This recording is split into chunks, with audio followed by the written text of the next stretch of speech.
Hello everybody, we are glad to welcome you on a HardReset.Info YouTube channel, and today I'm going to demonstrate that you can link Twitch to Discord.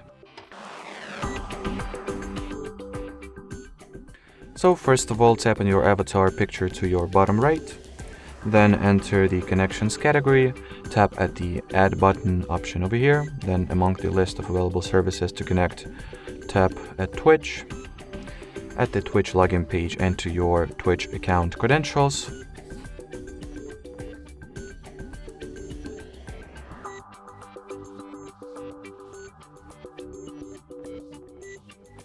Then tap at the login button. Give the Discord all the necessary authorizations and permissions.